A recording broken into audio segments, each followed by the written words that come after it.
I'd like it for a verse and a chorus. I'm not so much a full taker on the song. It's not a full skip for me. I'm about a minute 45 skipper, and then we can be on to the next one, because you know what the rest of it is.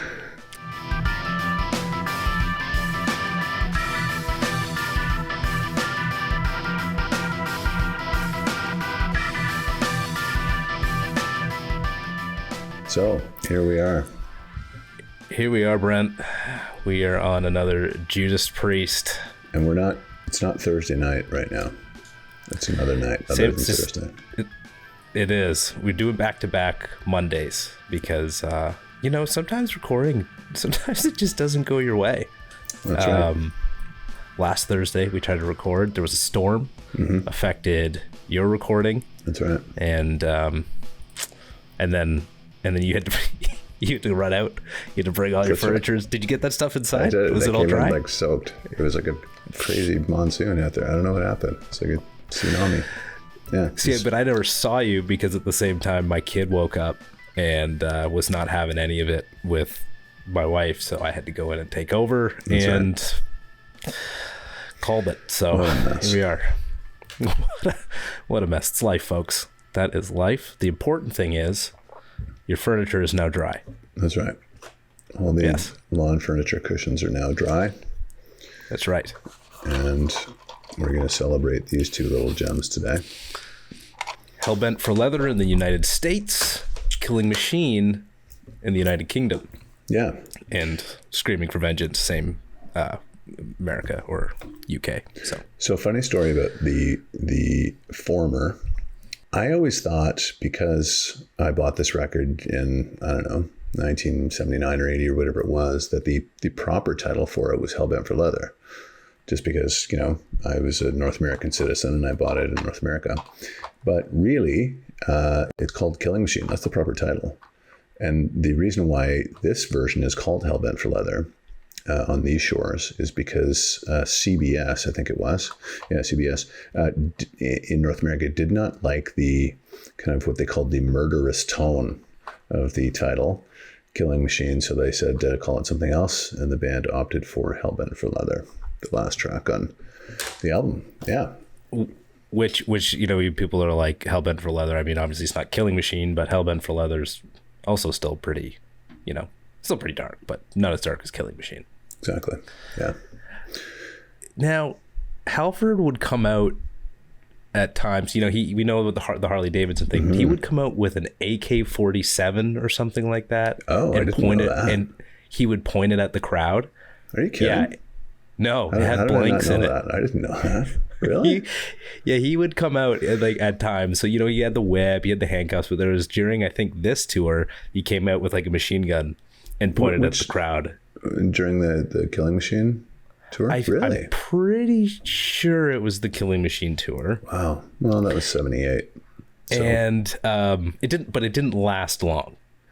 So I think he did it maybe at a couple shows before they were like, we should probably cut this one. We should probably cut this shtick. Yeah. It's funny. That was 78. And Roger Waters, I just saw him a couple of weeks ago, and he did that. He brought out like an AK-47 replica and shot at the crowd with it. Wow. Yeah. So this is a little terrifying. I mean, like, for sure. Yeah. I mean, as we know today, is what's with what's happened at some shows. Obviously, absolutely devastating. At the time, I'm not sure how many shootings were happening at shows, but either way, still pretty scary stuff. But yeah, I think they kind of, I didn't know that.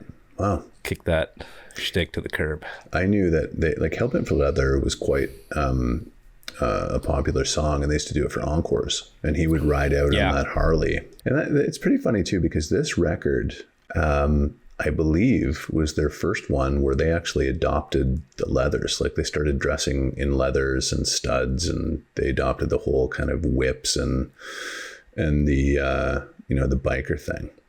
Because before that, we talked about this previously with like Stained Class and Sin After Sin. It was like flowing robes, almost like Rush, right? It was like that kind of proggy Very proggy. But this record was a huge step forward for them in terms of changing their image, changing the sound of the music. They wanted to compete with punk, so the songs were less about fantasy and more concise and more almost not quite commercial, but they were shorter. They wanted to appeal to American audiences as well. So this was a bit of a change for Judas Priest. Delivering the Goods might be the greatest opening song of all of the albums I've listened to on this show. Oh, no way. That's a huge, bold statement. I know. Look, there's been a lot of great albums we've listened to. Yeah. But my goodness, I don't think there's a song that gives me more really strut or confidence than listening or no way. Yeah. That is so cool. I love this. I've always loved this song too. Yeah. Wow, that's hilarious. Yeah, it is. It is so good. And I guess just quickly, just before we get into this, Brent, I can't stop listening to Judas Priest. No way. Look at you. I am this is I thought there's no way they could be better than Iron Maiden. I was going to say. I think album wise, they are on a tear from Sin After Sin through to Defenders of the Faith. I think those albums are just right. Just kind of blows Maiden out of the water. Yeah. That is so awesome. I'm so glad. So now I'll ask you a difficult question. Maiden or Priest? I have to say Priest. I right now these tunes, and I didn't want I wanted to get into Maiden, and then you gave me Priest, and now I haven't been able to go back to Maiden yet because I'm just Killing Machine, Screaming for Vengeance, Defenders of the Faith, just basically those three albums on repeat, and then of course I went into Unleashed in the East, so now then I'm getting into the live album there. It's just so much good. And you know what, man? Point of Entry is not a bad album. Yeah, Hot Rockin' is on there. Heading Into the Highway. Solar Angels. Yes. Oh, Solar Angels. That's a good record, man. It is a good record. Actually. Yeah. I actually really like this album. Good. I'm so glad to hear that, honestly. Well, it got panned because there are a couple of songs like All the Way and You Say Yes are a bit dodgy. Yeah. Troubleshooter. But like I said, Hot Rockin', Desert Plains is good. Desert Plains, yeah. I've always liked it. Awesome. A lot of people don't, but I do. Well, I was just I was interested to hear where your thoughts might be with that one, because people weren't really big fans. They felt, I guess, it was too commercial. And anyways, we're not here to talk about Point of Entry, but it's man, it's been a trip listening to these guys. So this is hilarious because a couple of episodes ago you were like a huge Maiden head all of a sudden, and we had like the whole Eddie thing, and you're like, I can't wait to dive into all the Maiden culture, not just the music, but like the merchandising and the posters and the story. I had no time. Right? I had no time. And now I know, and now I kind of took you a completely different way. I feel bad actually, because No, it's great. I'll go back to Maiden again, and I'll get further into them. But I got distracted. I got sidetracked, and I can tell you, their British Steel, it worried me. And now I know it's because I wasn't so into it. I wasn't really into the album. I think there's some good songs, but as I said on the episode, I really liked Killing Machine, which is why we're going to talk about that and Screaming for Vengeance. But I was a little bit worried. I was like, oh man, I don't know. And I hadn't listened to Screaming for Vengeance yet. And then I went and listened to that afterwards. So I was like, there's no way. There's no way I'm going to listen to these and then I'll be back to Maiden. And I'm like, I will be, just not as quickly as I anticipated. So. Oh man, they're so good though. So I was listening to them before we started here, and nice. They were we'll get into the aspects, but each album has a very kind of special place for me too. Like, in my past, and I really like, I listened to these albums a lot as a kid, both of these two, and they're special, man. And they're classic. It's heavy metal majesty is what it is, truly. But like, so listenable, like they're just, I'm just gonna repeat myself, but you can listen to them and you can like get on board with them. It's not like, absolutely, it's not like grinding, like, despite grinder, but it's not really all like, we throw the word brooding a lot. It's not that kind of heavy metal. No. They have some of those songs, but gosh, like I was thinking, if I was a teenager and I had discovered this, not to like when they first came out, like when you had heard them, but if I was a teenager and I heard these, but again, we've also talked about this, I think, is everybody else liked Priest, everybody else liked Sabbath, everybody else liked these things, and I didn't want to get into it, but what if I did? What kind of an impact would it have had on me?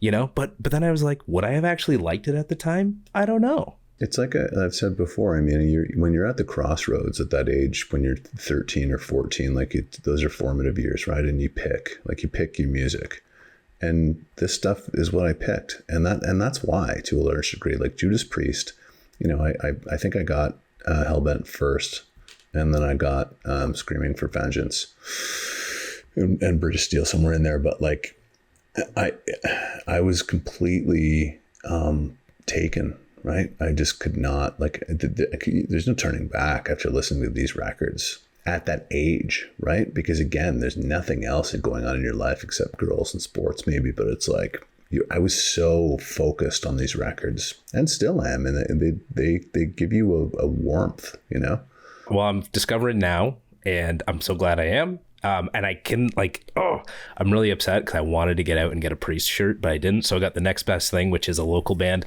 Mountainhead. So these guys are great, but they've got the sort of same sort of jagged type. This is actually really cool. This is a shirt that they did with a local artist or something like that. That's cool. Yeah, it's like a band shirt, like a specific date. It looks like. Yeah, it is. But this was a show that never happened. So they did like a partnership where it was like you paid a bit more for the t-shirt to support the band because they didn't get to play that show because of the pandemic. So this show was supposed to happen June 5th, 2020. And obviously never happened because of the pandemic. So in paying extra for the shirt, you're supporting the band. And so anyways, I just thought because it's jagged, kind of like Priest and the Screaming for Vengeance album cover, and really anything else following. This is my ode to them, and plus go check out Mountainhead. So deliver the goods. Great. That's a mouthful. So delivering the goods. So great. And I'm glad that that's a bold statement, like one of the best openers of all the records, and we've heard some good records, man. So that's pretty incredible. But I share the sentiment. Like, I don't know if I would say that, but I don't know what it is about the song. I've always loved it. Rock Forever. Yes. It's a good tune. You know what? Like, I know this is going to say, like, it's a good tune. Like, it's a great riff to open it.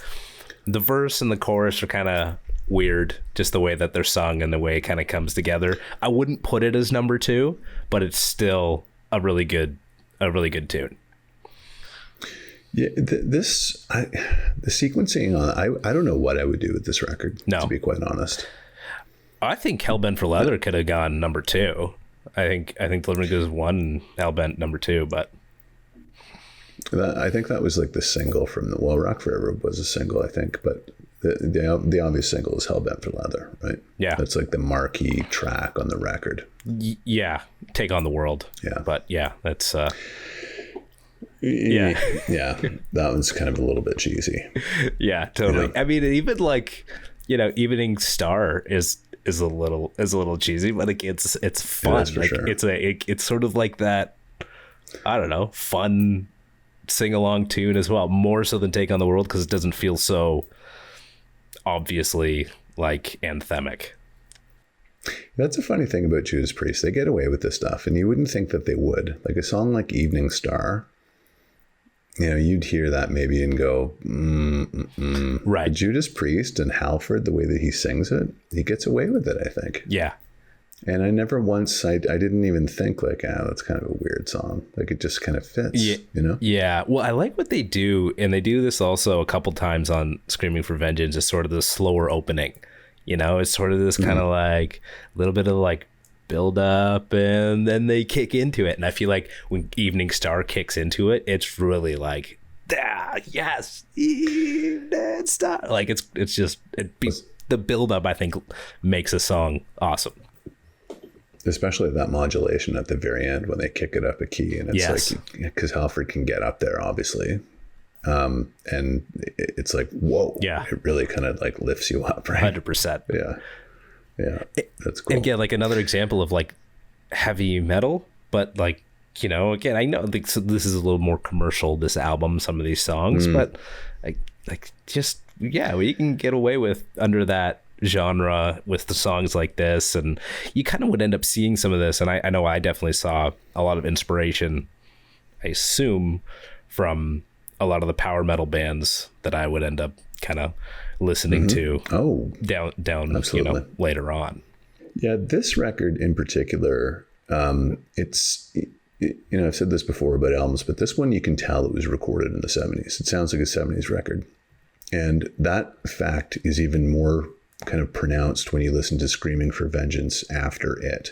There's kind of like little I don't know if I would say blues, but like a song like Killing Machine, you hear those guitars, they almost sound, there's a 70s sound about them, right, that is not there later on for Defenders of the Faith and Screaming for Vengeance. Totally. Definitely not there in Turbo. They sound like they were recorded in the 70s. Yeah. Oh, God. Yeah. No. Definitely not. Yeah. Yeah. Judas, that's another point. Judas Priest was kind of funny that way. I've always said that listening to, and kids unfortunately don't do this, and whatever, but listening to these records like all kind of beside each other, right? They tell you a story about the band, and Judas Priest tells you a story like no other, really, because it's like heavy, commercial, more commercial, too commercial, heavy, and it just keeps like painkillers, because they did. Well, exactly, but that's exactly what happened, right? So British Steel was commercial. Point of Entry, really commercial, because I got a taste of it. Screaming for Vengeance, like super heavy. And then Defenders of the Faith, heavy again. And then 80s Turbo. Yeah. And then hang on a second, Painkiller. So it's like, I feel like they created their own demise. I feel like they kind of, I don't know.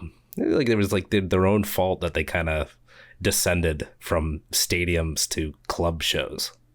I don't know, because when I went to university, I kind of lost track of Judas Priest around like Ram It Down. When Ram It Down came out, I was in university then, and I kind of was getting more into Led Zeppelin and Stones and Neil Young, and I was kind of less interested in them. And I don't know exactly what happened. I know Halford left the band for a little while, but yeah, they just seemed like a volatile band. And the two guitar players would compete against each other so intensely, like Glenn Tipton. I read the story once where they'd be in the studio and they would write solos that they couldn't even play. So they would practice and like they'd screw them up, and then they'd practice and like stay in there and like make sure that they could play that solo when it came time to record the song. The solo was like impossible to play, but they would somehow do it because they were trying to beat the other guy. It was like KK versus Glenn, like all the time. Right. So it was I think it was pretty intense. Yeah, it sounds it. But you know what, like the instruments, the guitars and the drums, like it's funny. I think Halford is the king on vocals now, but I'm more put off by his vocals on songs, and like more often than I am by the guitars or the drums. I feel like every song instrumentation is always locked in. Guitar riff is incredible on every song. Solos are incredible. Drumming everything is incredible. And then there's just things that Halford does melodically that actually doesn't sit well. Doesn't just resonate with me more often than the instrument. When he goes too high, do you think? There's just no. The high's fine. It's just there's some things, like Grinder's a good example of that. Even Hellbent for Leather. I mean, like Hellbent for Leather is a good song. It's also kind of showing the way they can go for like commercial to metal just on an album, let alone album to album. They can just do this song to song brilliantly at that. But there's just some things where, I feel like it doesn't, I don't know. Like, I just feel like it's just sung in a weird way, or in a way that doesn't mesh with the instruments. Do you know that he would make up his own words to kind of suit the melody line of the song that he wanted to hear? You mentioned this once, and I can't remember when, but you mentioned this once. I think it was a while back. Yeah. He does it on British Steel, and I think the song is Rapid Fire. He says something like, methylizating the curse or something like that. That's the right. word doesn't make any sense. But he said, somebody asked him about it, and he said, I just, the line that I wanted to sing sonically, there wasn't a word that fit. So I just kind of made up my own word based on the consonants and vowels that I wanted to kind of insert in there. And the word is like methylizating or deathalizating or something like that. But he did that a number of times. And that's just, he did what he thought sounded right, which is kind of funny because nobody else did that, I don't think, ever. He fit it in, man. No, I didn't question it. No. Do you? Right at that point, I remember hearing that as a kid and going like, "Is that a word? That's not a word." Look that up in Webster's. Maybe it must be. But he would go through thesauruses. Like, I'm pretty sure somebody mistook him reading. Like, they're like, "What are you reading? The Bible?" He's like, "No, it's a thesaurus." Like, trying to find words to expand his vocabulary to put into songs. So it, like he would put in that work. Whether the word was real or not, obviously, it's to be questioned. But yeah, Hellbent for Leather, good tune, good metal tune, cool stage theatrics with that one. Yeah. See, the order is different. You're going on the Killing Machine order. Oh, it's different for you. The Hellbent order. Yeah. Oh, okay? What is that? I'd like Take on the World, but Burning Up kicks Evening off Star. side two. Sorry, it's Evening Star and then Take on the World. Evil Fantasies is after that. What's after Evening Star? Sorry. Evil Fantasies. Oh, really? Yeah. Oh, that's interesting. It's an interesting choice. Yeah. Yeah. Same as British Steel, right? This is like made for America, the sequencing. Well, Evil Fantasies on the Killing Machine is 11. It's the last song. Oh, really? It's even on a different side, is it? I didn't know that. Evening Star, Evil Fantasies, Take on the World. And then side two starts with Burning Up. And then Green Minalishi and on from there. Yeah. Where does Hellbent for Leather sit on Killing Machine? The last track on the record. Okay. Which is bizarre. No wonder we're a little mixed up here. Yeah, that is bizarre.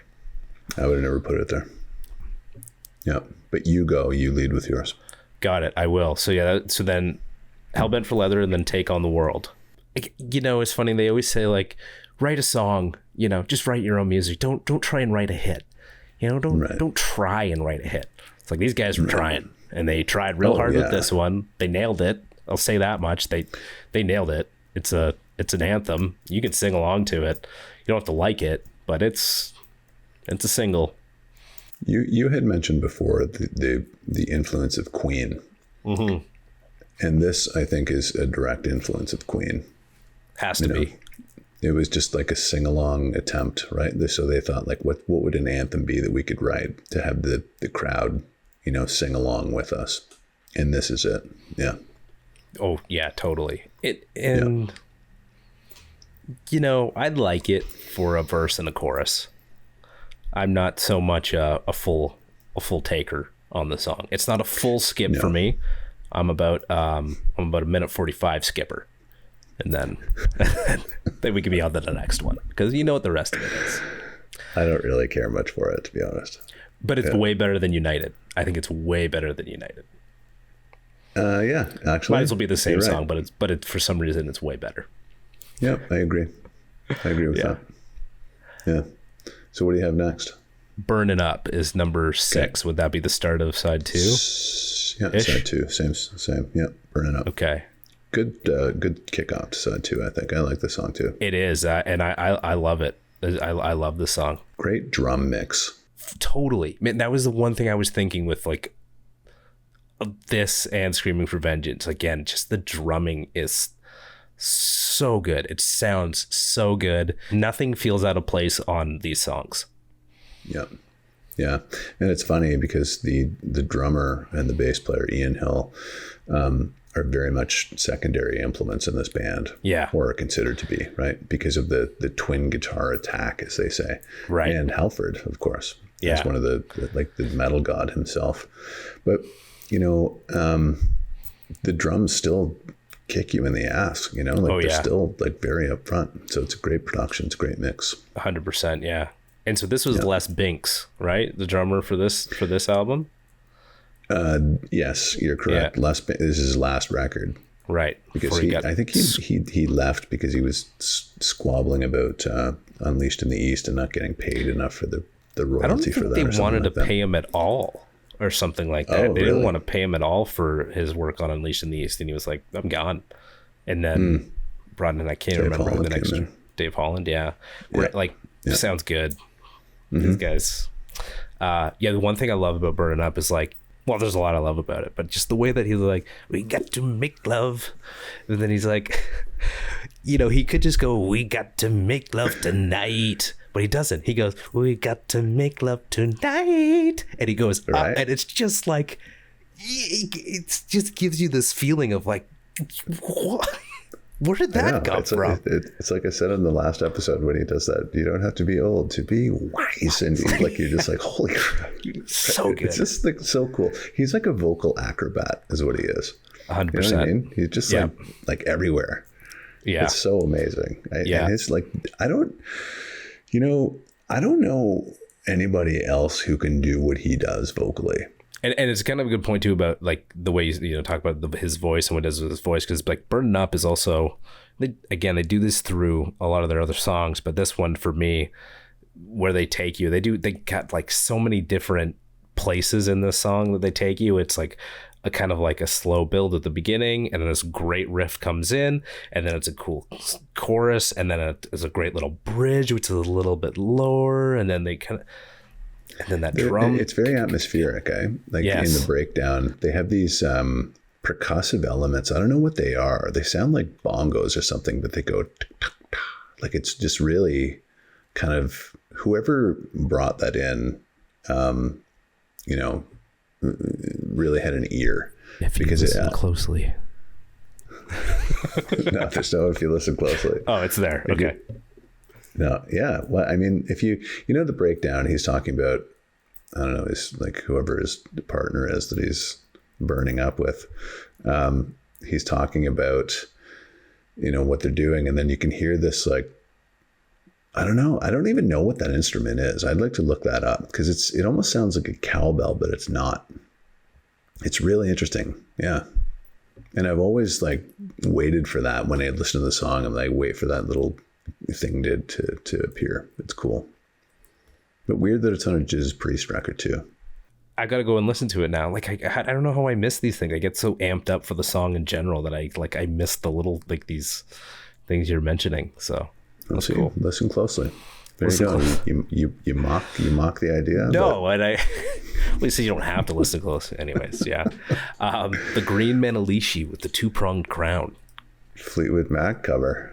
Wild. Had no idea. Weird, eh? Yeah, very bizarre. Yeah, they've covered Joni Mitchell. They've covered Fleetwood Mac. They've covered. They did Baez? Johnny Be Good. Was Joan Baez Diamond and Rust? Oh, Diamonds and Rust. Sorry, Diamonds not Joni Mitchell. Joan Baez. Okay. Yeah. Great song too. Great song. That's why Sin After Sin is like, it's such a good album. There's so like we can go back a little bit. It was there's a lot of really good songs on Sin After Sin. Had I known, we would have done more. I kind of read this the wrong way. We could have done more Priest records. No, it's all good. It's all good. It's all gonna end up being the same anyways. So it's great. Like I love going back and finding them. But I didn't know the song was a Fleetwood Mac song, and I was a little disappointed when I found it was, because I love this track. It's like the Black Crowes doing Hard to Handle, an old Otis Redding tune.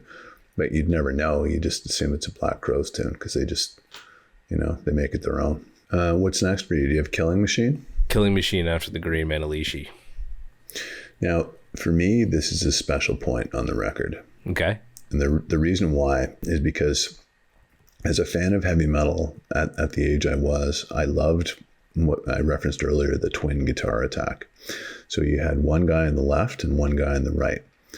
And Judas Priest kind of wrote the book on this, because KK Downing would be, I believe, on the left side of your stereo, and Glenn was on the right for riffs, solos, all of it. And they did that because they wanted you to know who was playing what. So if you listen on a great stereo, you can hear in the left channel the riff, right? Yeah. And then the right starts, but the left is still playing. Right. And then they go at the same time. And it's just like, so good. Maiden hits you. Didn't really do that a lot. Priest did it quite often. A band called Accept, a German band. You ever hear the song Balls to the Wall? Yeah. Know that one. They were so good at that. It was like, if you do this properly, it's like a jet taking off, right? One riff, two riff, bass comes in, drums, and then it's like, soaring.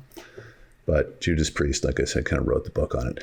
And if you listen to the beginning of the song, again, it's got that it's a bit of a 70s flavor. You can hear that Stratocaster. You can tell what kind of guitar it is, just the way that it's produced. It's just this really organic production of that rig. And it sounds amazing. I always turn this up when I hear it. Yeah, that's cool. I just turn it up because I love the guitars. Just again, everything that sounds wicked. I got a contract on you. I got a contract on you. Oh, man. Yeah, you know the "Are you ready" thing? Because that could be your "Are you ready?" They've got a contract on you. We'll see. Maybe we'll make one. Yeah. Running Wild follows Killing Machine. Same. Okay. I don't know. This song is okay for me. Yeah. It's nothing special, but I also can't skip it. No, it fits on the record. It's right in place, like it's right at home. But among these other songs, it's not really, anything that I kind of really focus on. You know what I have a problem with is I jump around with Priest because I love all of the riffs so much that I start listening to one song and I just and then I get through it and then I'm like, I want to go listen to this riff, and I'll go listen to like Electric Eye, and then I'm like, I want to go listen to Bloodstone. I want to go listen to Evil Fantasies. I want to go listen to Sinner. I want to go listen and then I'm just like, next thing you know, I'm like skirting around, trying to listen to, and Defenders of the Faith, the Sentinel, and Jawbreaker, Free Will Burning. Yeah, Free Will Burning. Yeah, there's just riffs and what's that hard rock hard Ride Free. Yeah, Rock Hard Ride Free. And so I find myself jumping around because I'm just so excited about the riffs these guys write. Mm-hmm. So that's a really good album, Defenders of the Faith. Yeah. We could do that. We could do that next. Okay. If you All want. right. If you're really feeling the Priest vibe right now, we could do Defenders of the Faith. I mean, we'll see. Let's get to the end of this. Maybe I'll pick your brain on a few others. Maybe we'll see what we might do. But okay, I'm loving it. I'm loving it. I just don't know how much more I'd have to say. I feel like we're getting it all out now. That's all. See, that's a, what, just for a minute, that's a tough consideration, because oftentimes I have selected an album for you from a band and I thought, it kind of like it's for my amusement, but it's mostly like to kind of introduce you, right? So I think like, okay, is he going to like this? Is he going to hate it? Is it the right one to is it the right entry point for him into this band? Right. Number of the Beast, I think, was the right one for you. Yeah. British Steel was not the right one for you. But the point I'm trying to make is that there are so many good records from some of these bands, and clearly, like, you agree. So you're like, oh, Killers, oh, Seventh Son of the Seventh Son, right? Yeah. And we could talk about those. Yeah. But where do you stop, right? Right. Do you go through all these records? Like, we did an extensive Van Halen run. We did. There was a lot, though. I feel like there was actually a lot to talk about with Van Halen. I feel like there was a lot happening with Van Halen, and I could be wrong. I could be wrong about Judas. Like, I'm not saying Judas Priest doesn't have that, but like, we were able to talk about Van Halen because there was a lot going on with that band from album 1 to album 6. Like, they just had a lot of shit going on. I do personally think that there is a lot to talk about with every one of these bands. Black Sabbath, Iron Maiden, Judas Priest, Van Halen, you name it, Queen. But it's just a matter of whether or not you want to do it, right? We can always come back. Okay, good. Because, and you know what? For everybody who's listening right now, and comment on this as I say it, would you be interested in us going back to, like, I don't know, another Black Sabbath record because we only did Sabotage? Or would you be interested in us going back to, Killers from Iron Maiden? Because like they're all there, right? Yeah. And my belief is that there's a lot to talk about. But as we do this, my kind of goal was to introduce you to what I thought were kind of the seminal records from every one of these bands. Yep. But now I'm finding that you love the band so much that you're actually going out on your own and listening to like all the other the surrounding records. So like, do we talk about those too? Yeah. I don't know. No, good. No, it's a good point. And I was also thinking, like, as I listen to these, maybe going back to an Alice Cooper is an interesting thought, because I've listened to 20 other albums, and maybe something different about. Oh God! Like he's another one. Like Love It to Death. Which one did we do? We did Billion Dollar Babies. Yeah. Killer is great. Love It to Death is great. Like his first, like the first 2 records are kind of dodgy, but like from 3 till 7 or 8 were really, really good. Welcome to My Nightmare. Right. Like, yeah. See what I mean? Like there's lots. Yeah. I think we should do that.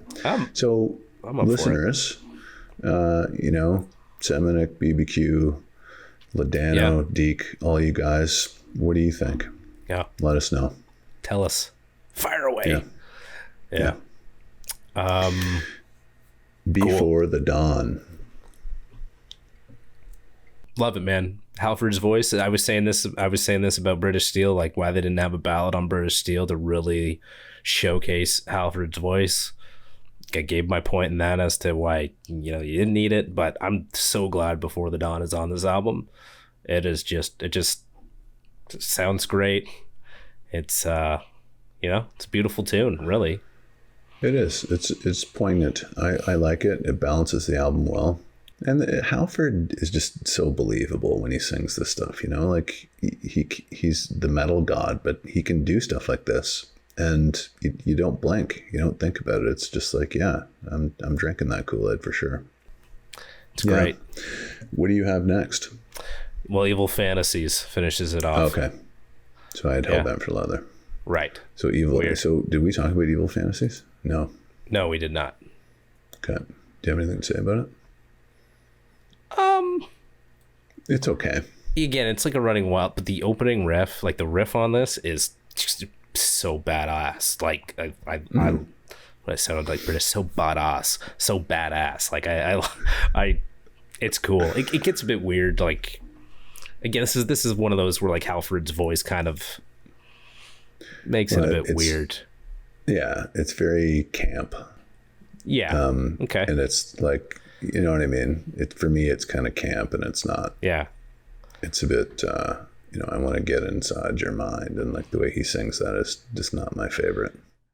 Okay, so we have gone quite long on this. I was a little bit worried, but it's unavoidable, right? Totally. Like there's really so is. much to talk about with Priest, and it's funny because we did Van Halen. We did 3 albums in one episode under an hour, and we're doing one episode bad. just under. So, yeah, But there's so much to talk about. There At the is. beginning, we kind of blathered on about stuff, but anyway. a little bit. Yeah. Well, I propose that we do this little gem next week. I know people are going to be angry about that, but Okay, yeah, I'm you in. wanna come I'm back in for next that. week. We got to give it the time, and we can't keep you sitting around for 2 hours, folks. You know we can't. No. So And we have to give this the time because it's like one of the greatest heavy metal albums of all time, 100%. in my opinion. Well, Yeah. yeah. I mean, maybe in my opinion. So I guess just to finish this one off, I give this album, like as much as I love it, it's a 4.5 for me. I get that. It's a 4.5. Just a couple of these songs, a couple of them are okay, but 4.5 out of 5 for me. I would do the same. Yeah. I get it. There's a couple of clunkers on it, in my opinion. Yeah. Yeah. Like all the way through, they're just not great. So, Yep. Agree. cool. 4.5 out of 5 from both of us. Great. Yeah. We'll be back next week to conclude the Priest with Screaming for Conclude? Vengeance. Yeah. We'll see. We'll see. All right. Cliffhanger. Okay. All right. Cheers, man. Okay. Cheers, brother. Cheers to you, Killing Machine.